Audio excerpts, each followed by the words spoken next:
Hey guys, welcome back. Hello everyone. Good morning, good afternoon, and good evening. Hope each one of you are doing great.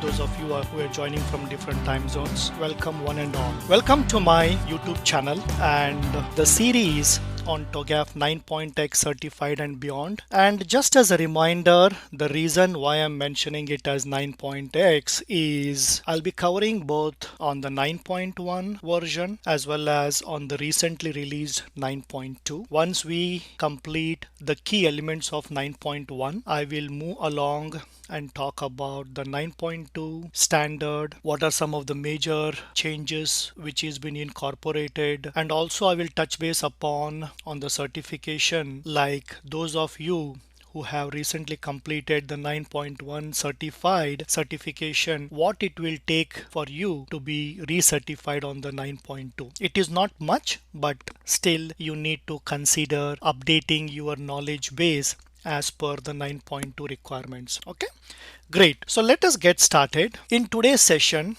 what I'm going to cover is introduction to the ADM.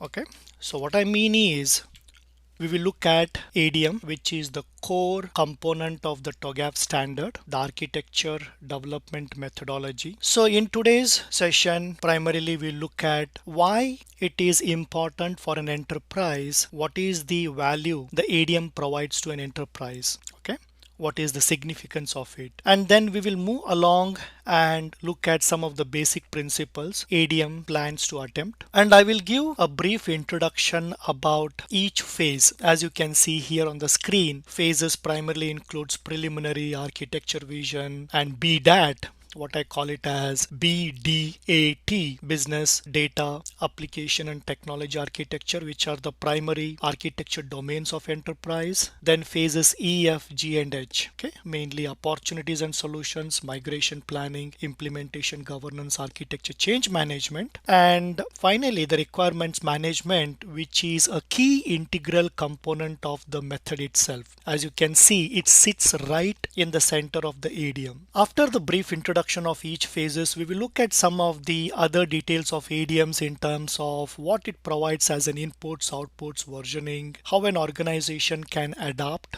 the ADM, the governing piece of the ADM and the repository, what is the significance of a governance model when you start implementing and executing the methodology, and we will look at some of the scoping constraints an organization can take into consideration when they want to move ahead on an architecture activities. Okay, and finally, how does all these pieces fit together from an enterprise architecture integration perspective. Okay, so let us get started. First and foremost, we will look at the ADM from an enterprise perspective, and we will consider here what it provides. The ADM, the methodology itself, is built upon an open standard. It is agnostic to any particular vendor, tool, and technology. Okay, so open group is a standard organization which is at this moment supported by more than 600 organizations. So the methodology itself is built upon open standard. It doesn't try to promote any tool, technology, vendor per se. Avoids reinventing the wheel. What this means is, based upon many organizations' success as well as their inputs, feedbacks, etc., the methodology has built and have been evolving. So any organization who wants to take this and up running, they don't have to start from the scratch. The methodology provides lot of details in terms of content, process, inputs, outputs, deliverables, etc. to get your ground up and running. Okay, you can be confident when you start with this method. A proper and a traceable alignment between business and IT. So from the beginning, later you will see, from the preliminary phase to architecture vision and the domains, as well as the planning phases, implementation phases, as well as the change management, you should be able to trace from scope, okay, from business requirements to IT and vice versa, based upon the best practices. So the method itself has accumulated the best industry practices and incorporated as the development methodology. So you can trust, you can be confident that you will have success achieved if you follow the best practices recommended by the method. Possible to participate in the evolution of the framework. What this means is, if your organization is interested to come up with your own framework, which is comprised of many other, whether you talk about business, technology, process frameworks, etc., the ADM method helps assist to gradually evolve and achieve to your organization needs and requirements.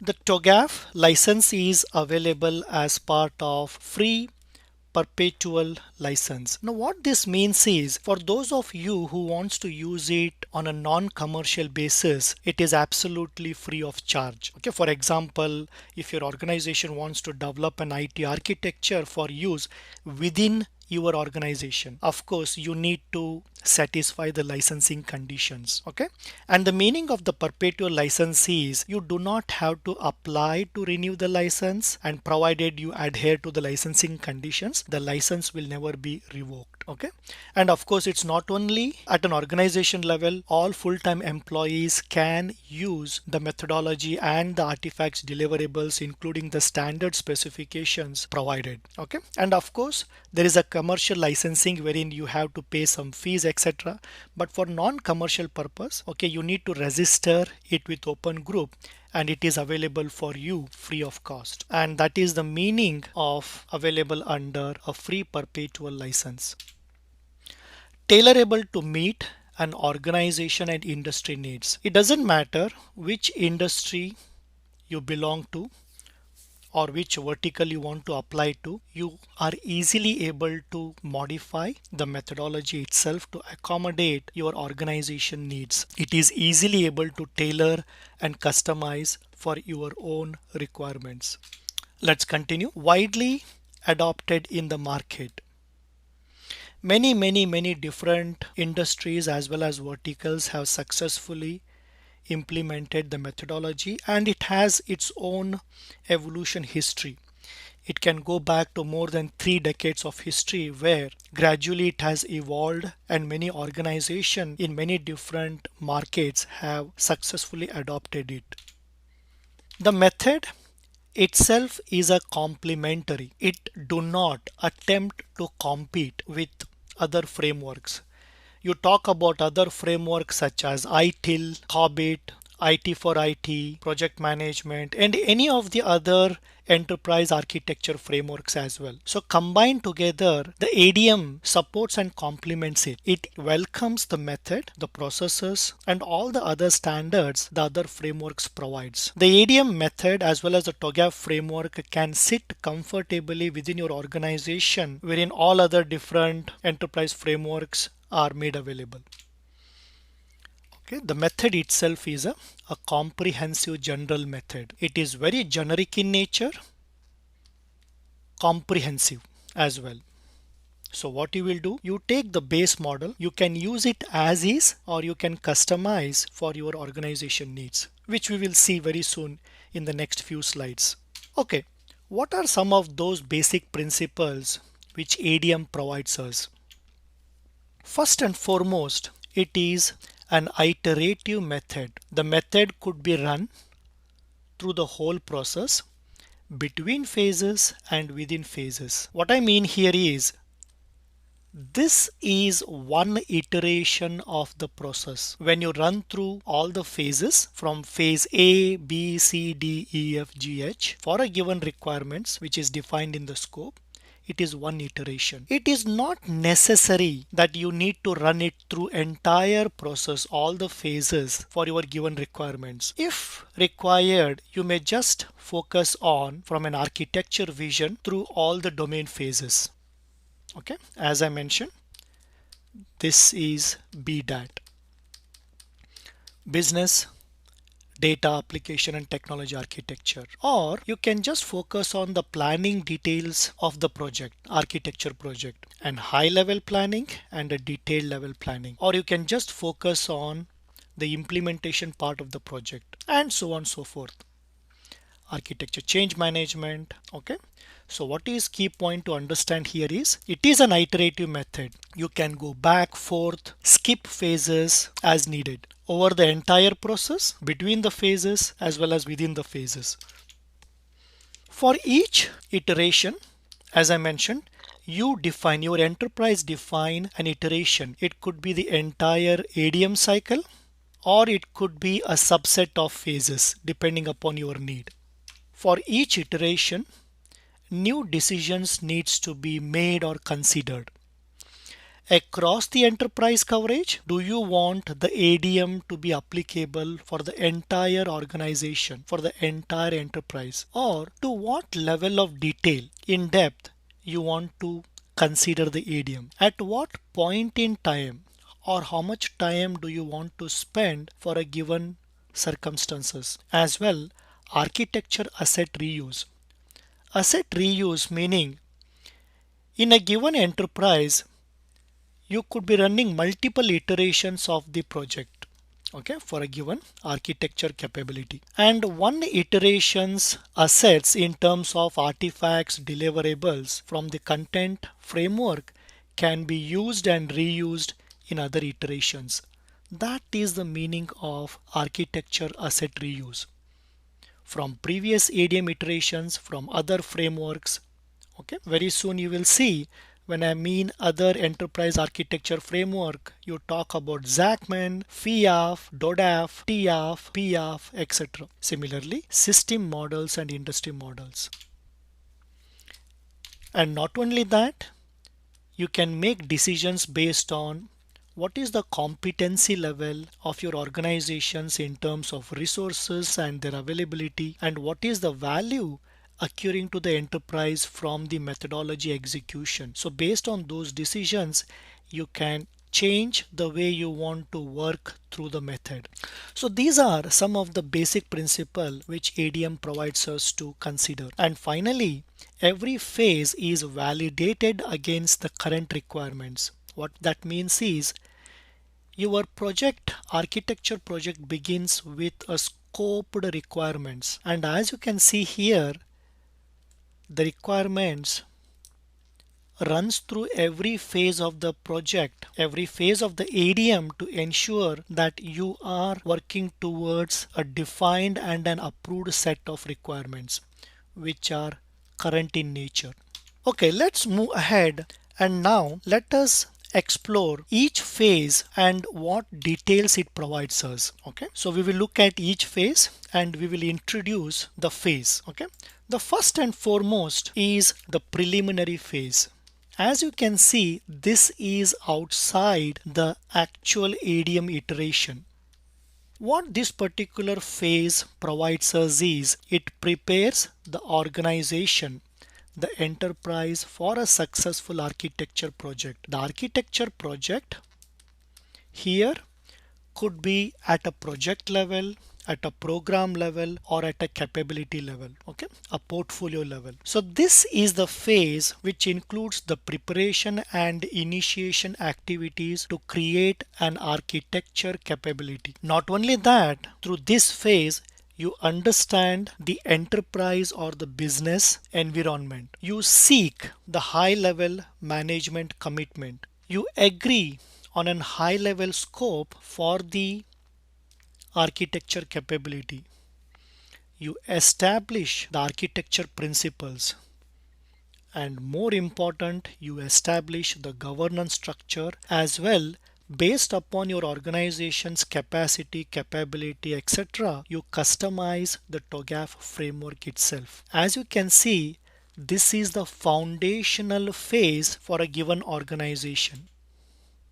What about architecture vision?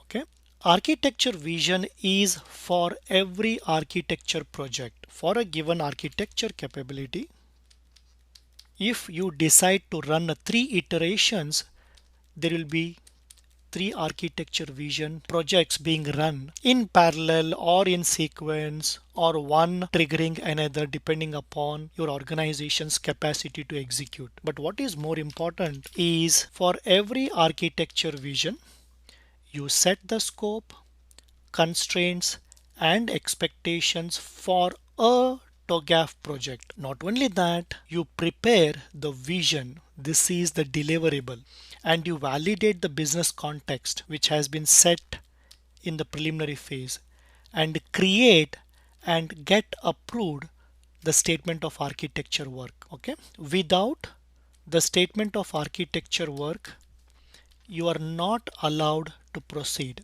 It is as good as a statement of work for any project. You need to get the statement of architecture work approved. Okay, moving along, develop the business architecture. So what you do, the business architecture is the business of your organization. Here, during this phase, you look at your organization structure, business goals, objectives, business functions, business services, business processes, business roles, correlation of organization and functions, etc. And then, if required, you will go seek external reference models, viewpoints, and then define the as is or the baseline of the business architecture, as well as define the to be or the target business architecture. Okay, this is the baseline, this is the target, and then also look at the gaps.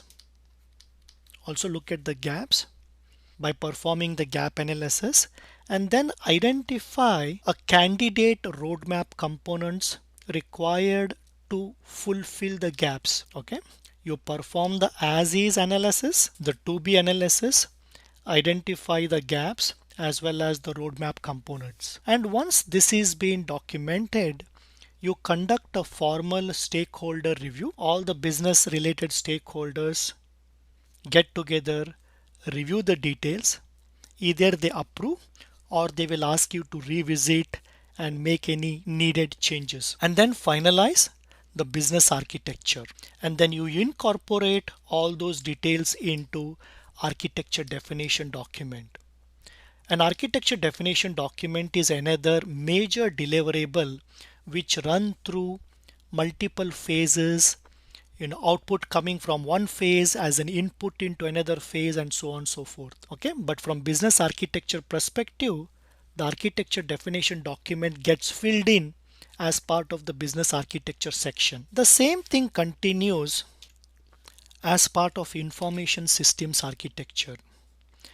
Information systems architecture is primarily made up of two architectures, the data architecture and the technology architecture. But from the process perspective, you perform the same activities. You identify all the major information or data related components. Okay, sorry, this is not technology, this is application architecture. Okay, let me step back. Information systems architecture is made up of two main architectures, data architecture and application architecture. And from a process perspective, you perform the same steps. You identify any major information or data related components, application architecture related components, and the relationship between each among them. For data, you identify the baseline, the target.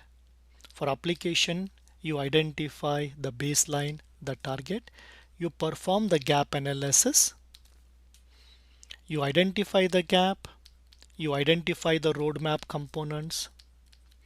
You document all the details.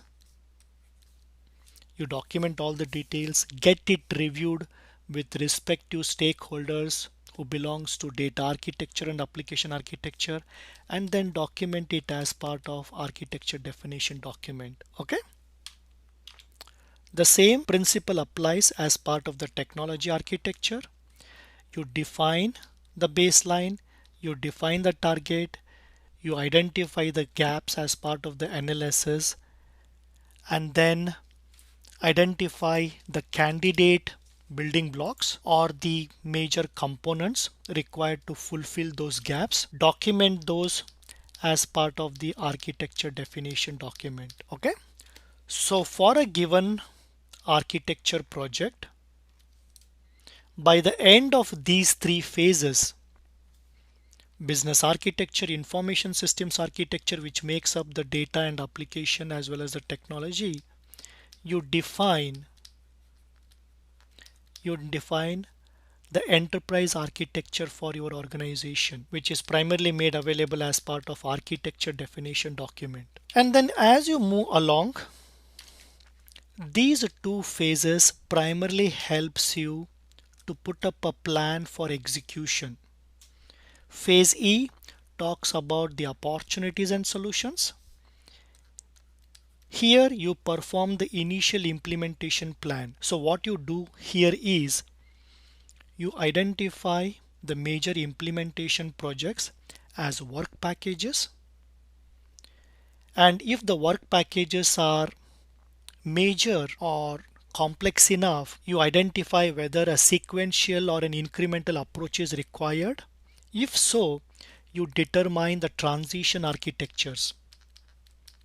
Okay, transition architecture 1, transition architecture 2, 3, etc. And also you decide upon the approach. How do you want to get this done? Whether do you want to buy those major work packages? Do you want to build them?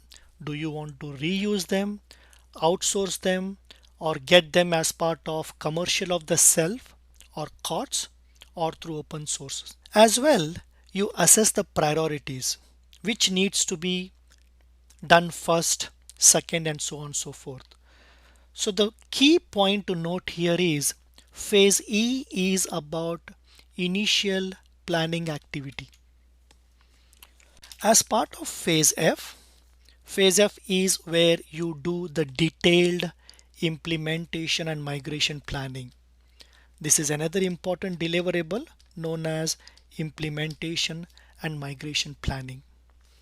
All the high-level work packages, the dependencies, the transition architectures, what you have identified here, you put up a concrete and a final plan in terms of cost benefit analysis, in terms of risks. Okay, you analyze all those details and you put forward all them as part of implementation and migration plan. And then for the plan which has been put forward here, you actually implement as part of the plan. So here it is a two-part, the implementation part and the governance from.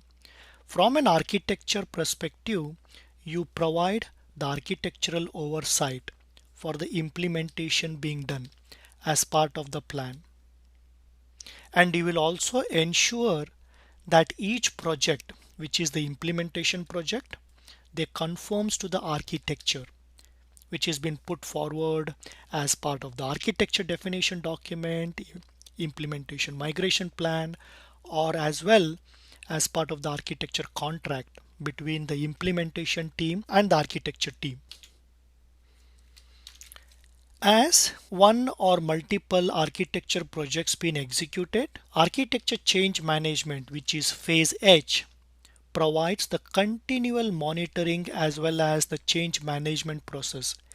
Any change from requirement scope, from the vision perspective, from the domains perspective, from planning, implementation are routed through the architecture change management, and the governance which is established here is brought into action, and they make the decision whether to include it or exclude it. Okay, whether they have to approve it or not approve it, or they want to take it into consideration in the future releases of the projects. Okay, and finally requirements management. This requirements management is activated, is involved from the beginning, and not only for this particular iteration, it is active and get involved in all the architecture projects. Okay, as you can see here, requirements are identified and selected as part of the architecture capability, and then scoped out, and then detailed out, planned, implemented, and monitored and controlled. Okay, so requirements management is the key phase of the ADM phases. Okay, so as you can see here, ensures that every stage of the TOGAF project is based on and validates the business requirements. It is run through as well as validated as part of every stage of the TOGAF project. The TOGAF project is a single iteration of the phases. Again, just to make sure, it is your organization, the architecture practice decides what makes up the architecture project. It could be made up of one phase or multiple phases, or within the phase, skipping the phases, etc. What you see here is an example of the steps which is provided by every ADM phase. In this example, what you see is the steps provided by the business architecture. So these are those steps which the standard provides from a reference perspective. It is not mandatory that you need to follow all the steps which has been provided here. You can skip, you can extend, you can customize these steps based upon your requirement. Okay, as an example, as a reference, for every phase, steps has been provided, which your organization will customize based upon your requirements.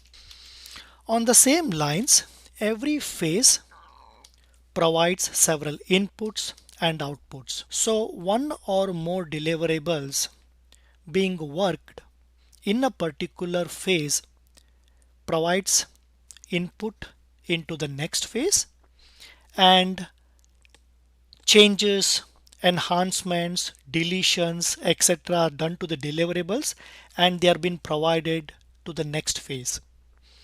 Again, these are just as a suggestions. Okay, you can customize them as per your requirement. Now, to track a version number is recommended by TOGAF. 0.1, 0.2, etc. is a high level outline. This is the draft version which is still work in progress. Once it is been reviewed with respect to stakeholders and formally reviewed and accepted, it takes the full version 1.0, 2.0, and etc. Okay, so this slide is about the ADM inputs, outputs, and the versioning which has been provided by the TOGAF standard. Adapting the ADM based upon your requirement, your enterprise can apply it to different geographies, different vertical sectors, and different industries. Some of the examples of vertical sectors could be automotive, banking, finance, food and beverage, government. It could be at a federal level, at a state level, local level. It could be vertical as an example, healthcare, insurance, etc. And some of the examples of industries could be aerospace industry, agricultural industry, chemical industry, construction, real estate, entertainment, telecommunication, transport, etc. Okay, so it could be applied at a geographical level, at a vertical level, and or at an industry level. As well, the ADM itself could be adaptable to the deliverables coming from other frameworks such as PAF, which is a pragmatic enterprise architecture framework, FIAF, which is federal, DODAF, which is defense, and then ZACMAN, which is more of a taxonomy based framework. Okay, and the ADM itself is generally modified or extended based upon your specific needs. How do you scope the architecture and what are some of the constraints? The scoping is primarily based upon four dimensions as per the TOGAF standard: the breadth, depth, time period, architecture domains. What does this means? From a breadth perspective, to what scope of the enterprise you want to consider the methodology. Do you want to apply the method across the entire enterprise, or do you want to just focus on some part of the enterprise? The depth, to what level of detail you want to go. Do you want to be at an enterprise level? Do you want to be at a domain level? Do you want to be at a capability level, and so on and so forth? And how much time, when is the right time you want to spend either at an enterprise or at the detail level, at different levels. And then from an architecture domain, as I mentioned, the enterprise architecture itself is made up of four domain architectures: business, data, application, and technology. And what are those some of the reasons which may be considered for constraining them? It depends upon the authority, the organizational authority of the team producing the architecture. So this is the enterprise practice or the architecture team who is involved of delivering the architecture to the organization. Or the other reason to constrain could be the stakeholders' concerns. Depending upon the stakeholders' requirement, you may have to slim, or you may have to keep it short, or you may want to extend the method itself. And then there are other constraints such as who is available, where are they available, when they are available, how much money is allocated on this activity, etc. So these are some of the primary reasons to constrain and scope the architecture work for a given enterprise. And finally, what you see here is what I just summarized from the breadth, which tells us to what extent you want to consider the architecture work from an enterprise perspective. To what level do you want to be, at an enterprise level or at a segment or at a capability level? And then within each of these, how much time do you want to spend? How much time do you want to spend on each of these? And then the domain architectures itself, collectively known as BDAT. Okay, so this is about the enterprise integration of the different architectures at different coverage from a breadth perspective, from different depth, from level perspective, time span or time period, as well as from architecture domains. Okay, so let us review what we have covered in today's session. First and foremost, we looked at the ADM itself, why it is truly an enterprise level ADM. Okay, what promise it provides and what are those factors which has evolved and which is made available to an enterprise. Then we looked at some of the basic principles the EDM provides. We moved ahead and then we looked at introduction of each phases from EDM perspective at a very high level introduction. And then we looked at, as an example, the inputs, outputs, and the versioning which the standard provides us. We looked at the steps, as an example provided by the method for every phase, which is not mandatory to follow. You can customize and you can extend it based upon your requirement. Then we looked at how an enterprise can adapt as well as constrain the ADM itself. Okay. We looked at the governing as well as the governance repository. Okay. So governing, what I mean here is The ADM process itself is complex and it is a key process to the organization. So the architecture board is established as part of the preliminary phase. So it is the responsibility of the architecture board to ensure that the process, that's the ADM process, is executed and maintained successfully, as well as any assets in terms of artifacts and deliverables coming out of it is controlled, versioned, as well as made as part of the repository. That is what I'm referring here as part of the governing the ADM and governance repository. And finally, we looked at the enterprise integration from an architecture perspective in terms of breadth, depth, time period, as well as the domain architectures. So after this understanding, what you can expect in my next topic. So this particular topic was more related to the introduction of the ADM. So in my next topic, I'm going to go one level deeper into the ADM phases. We will look at each phase and its details. Okay. I hope you all enjoyed this particular session. As usual, thank you guys. Thanks for your time. Okay. Have a great day and a great afternoon and a great evening. Those of you who are joining in from different time zones. Until next time, take care and thank you so much for watching. Please take a moment to subscribe to my channel, like this video, share it with your friends as well. Put on any comments if you have about the video. Thank you so much guys. Until next time, see you then. Okay? Bye for now.